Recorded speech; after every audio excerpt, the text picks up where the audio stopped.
Okay, so to continue on from the previous lesson, what I want you to do is go ahead and click on this cube. Now, when you press the R key 2 times to rotate this object, you can see that Blender is going to handle the ring system all by itself, right? So meaning that if you right click and take a look at these values and press the R key again, you will see that those values are coming from these internal ring systems to manage the rotation of this object. So what we're going to take a look at is what is the difference between letting Blender handle the ring system versus us manually changing these values to control the ring system. You will see that when we do this manually, we're going to encounter issues. So what I want you to do is go ahead and click this to go to frame 1 and do Alt R to reset the rotation. We're going to create the same type of rotation again that we did in the previous lessons. So go ahead and press the I key and capture the starting rotation. Go ahead and go to frame 50. Now we're going to press the R key, press the Y key, go ahead and start to rotate this, press the Control key down and rotate this by 90 degrees.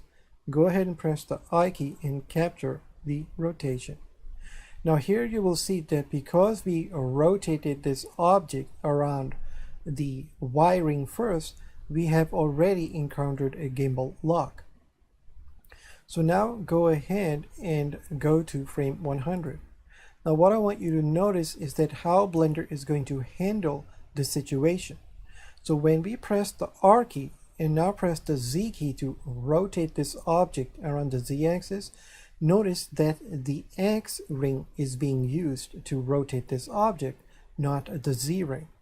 Go ahead and press the Control key down and rotate this by 90. So here you can see that Blender is handling the gimbal lock situation all by itself. That's what you want it to do.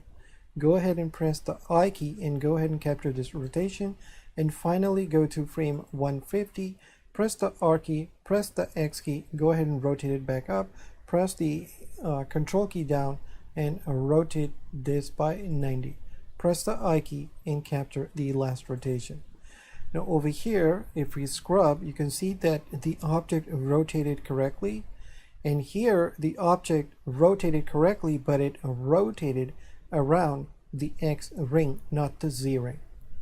Now here we of course don't have a ring of rotation, so here Blender is going to try to realign these rings so the object ends up correctly in this orientation. So this is where we're going to get that wobble. Okay, so you understand why this happens now. Okay, what's important to understand about this concept is that when Blender is managing these gimbal lock situations, that it was rotating around the X ring when we were attempting to rotate this object around the Z axis. Okay, so what I want you to do is go under File and go ahead and now reload this file. Now we're going to do this manually. So go ahead and click on this cube, do Alt R to reset the rotation, and click on this to go to frame 1. Now we're going to press the I key and go ahead and now capture the starting rotation. Go to frame 50. Now here I want you to do this manually. Click your mouse and start to move your mouse to change the numbers. Now you can press the Control key down and just keep taking it until it says 90. Now press the I key and capture the rotation. So far so good. Now here you saw that if we change this to frame 100, if we do this in the 3D view, if you press the R key, press the Z key, it's going to rotate on the internal X ring system. But here we're going to force the Blender to not do that. We're going to change it ourselves, and this is where you're going to start to see issues. So what I want you to do is go ahead and click over here and now start the rotation. You will notice that we have to go into the negative direction to rotate this around the Z ring. But notice that the Z ring is not even rotating when we attempt to do this, because here Blender is internally seeing that you've already encountered gimbal lock. Okay, so go ahead and press the control key down and now rotate this by 90. Okay, now press the I key and capture the rotation. What I want to show you over here is that this is not what the ring system looks like, because if you click on this cube and switch this to gimbal and click over here, this is what the ring system actually should be looking like. But here, because the Z ring never rotated using the copy rotation constraint, it's not going to align correctly the Y ring. So here you can see that if we go to frame 150, we can definitely rotate this object, right? Here we could just going to rotate around the X, but here I just want you to see that it will definitely rotate around the Y ring, meaning that we really haven't lost a ring of rotation. So here what I want you to do is, now to rotate this, we have to go to the Y, because we can see that we have the Y ring to rotate this object. Go ahead and now rotate this object, press the control key down, and here we're actually going to rotate it by 90, but in the numbers we're actually going to take this to 0. Now press the I key and go ahead and capture the rotation. Now first go ahead and scrub this. You can see that if we did it manually, the object will rotate it correctly just like we wanted to. We didn't even get the wobble. But here you can see that when we rotated this object manually around the Z ring never rotated. This is because when you're now doing copy rotation, the copy rotation of course is going to see that you're using XYZ Euler, right, to base those rotations, and it's going to see internally that you already encountered gimbal lock.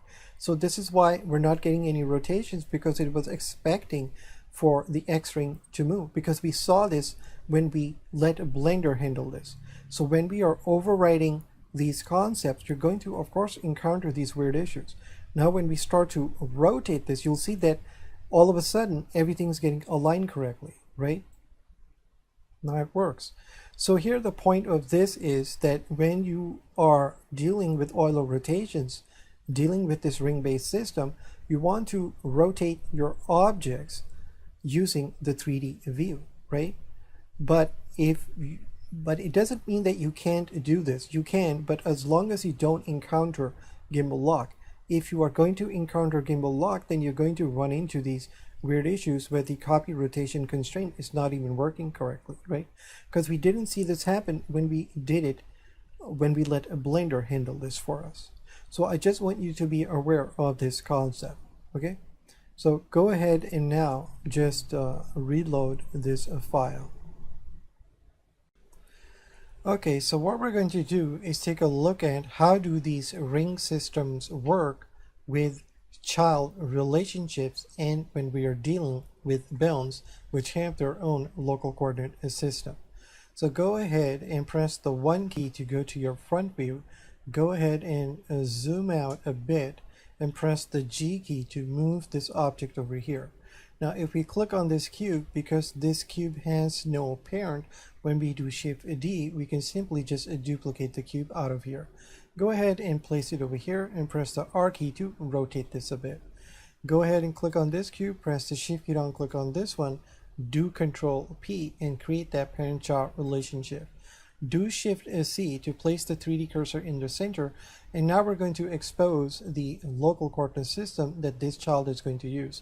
So just do Shift A and add an empty and arrows, and here we're simply going to select this, press the Shift key down, click on this one, do Control P and create that as a parent-child relationship again. Now click on this and do Alt R to reset the rotation. Now the first thing that I want you to notice, if you do the middle mouse button and select this, when we expose the gimbal so we can see the ring system on this object, when we switch this to rotate, you will see that the gimbal system is not correct. This is because when you're using XYZ Euler, we know for a fact that the Z-axis must align to the coordinate system that this object is using. Because this is the coordinate system that this object is using, it must be aligned to the Z. So when you have parent-child relationships going on between objects, there unfortunately is no button over here that we can click to state that this is a child object and the gimbal should show itself based on the coordinate system that it is using. So we simply have to rely on the ring system that we've created for this object. Let's go ahead and click this and press the 1 key to go to the front view. Now over here, what I want you to do is click over here. Now we're going to switch this to local space, and now we have to click on offset. We're just going to align these manually. Now press the R key and go ahead and rotate this so it's aligned basically to this cube. It doesn't have to be perfect, just do the best that you can. Now in order to align the Y ring, what we have to do is click on this cube, and here we're going to start to rotate on the Z. Press the control key down and just take it until it goes to 90. Okay, so this will give us the ability to click on this ring. Here we're going to do the same thing, click on local space and offset, and here we're just going to switch this to local. Now we have to force this object to actually move or rotate around the correct axis. So here if we press the R key and press the Y key 2 times, we can simply rotate this. Now it's going to be a little tricky, but do your best to just simply align it with the Z axis so there's a 90-degree relationship, and that's really all we need to do. Now if you click on this object, and here if you do Alt R to reset the rotation first, now if you rotate this around the Z, you will see that it is working correctly because it's going to rotate around the Z that is aligned to this coordinate system, right? So in the same way here, we can now, let's say, rotate around the X, which of course is just tied to the local axis on this object. Go ahead and turn this on the Y, and again just rotate around the Z. So that's how it works with parent-child relationships. So now we're going to do Alt R to reset the rotation, and go ahead and press the G key and actually just move this kind of out of the way so it doesn't come in our way. Now we're going to take a look at how does this concept work when we're dealing with bones. So here we're going to do Shift A and go ahead and add an armature with a single bone. Go ahead and zoom in. Now press the Tab key to go into edit mode, click on the tail of this bone and press the E key to extrude, and make sure you position the bone at least like this.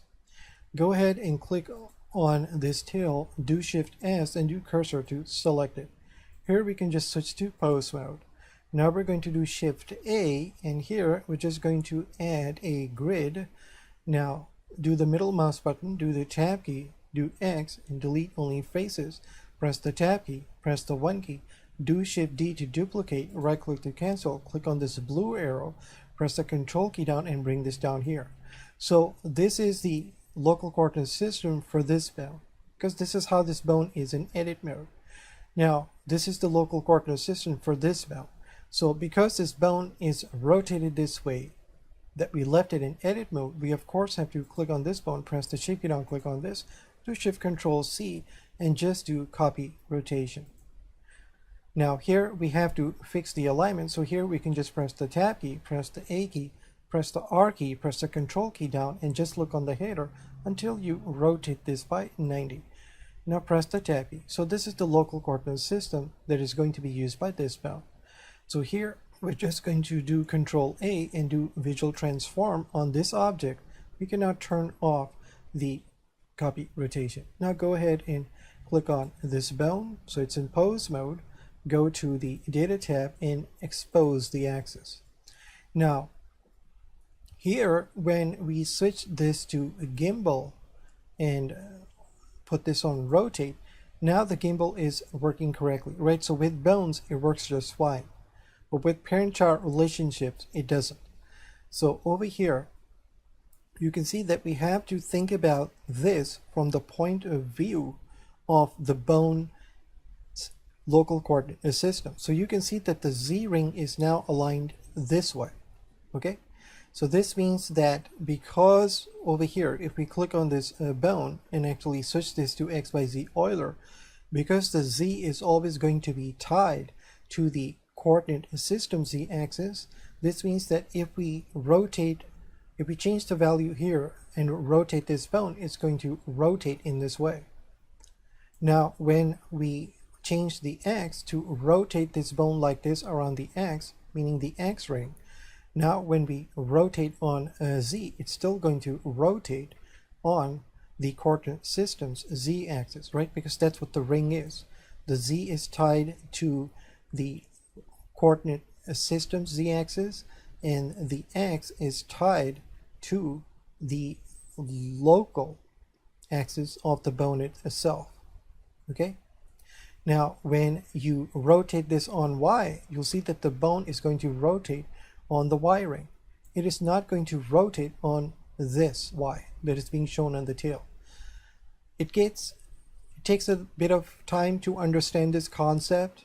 Okay? If you want to really rotate this bone on its y, we have no choice but to switch to local and press the R key and press the Y key 2 times and let Blender handle the ring system. Right? It's pretty much the same concept that I've shown you. Now, what I want you to understand about this is that when you click on this and do Alt R to reset the rotation, you have to now again think of this like a turret system. What is the purpose of this bone? Think of this from the point of view of fingers, right? We know that if we are dealing with fingers, we can really just curl up the finger, right? We can definitely move the finger side to side. So this, you could say, is a good candidate to use when we are dealing with the non-deformed bones, because we know that the fingers can move from side to side, and our dominant rotation axis is the x-axis. This is why we've made it local. Right, so the fingers can go up and down and they can move from side to side, but they cannot twist like this, right, in our case. So this means that for us, we can simply lock this. So now when you press the R key to rotate this bone, you can see that this bone is not going to twist on the y-axis, right? It will only rotate on the z and x. Look at the numbers that are being displayed over here, right? So this is how you can control your bones this way. Okay, so now go ahead and open this up. We're going to go to the graph editor over here. Just click on this bone and do I and just do rotation. So over here you can see that now when we are dealing with the Euler rotations on a bone, this is what we're going to be dealing with. Very simple values. We're not even using the y, so we only have to worry about x and z. Now, when you switch this to Cartesian, for a very simple rotation on the fingers, basically they're going to be rotating around the z and x, right? If we do I and capture the rotation, now we're dealing with a much more complex data type. Okay, so go ahead and now collapse this, press the 1 key and just zoom out, and let's go ahead and actually just save this file. Do File, Save As, and we're going to save this as a rotation concept 7.blend. So I'll see you in the next lesson. Thank you.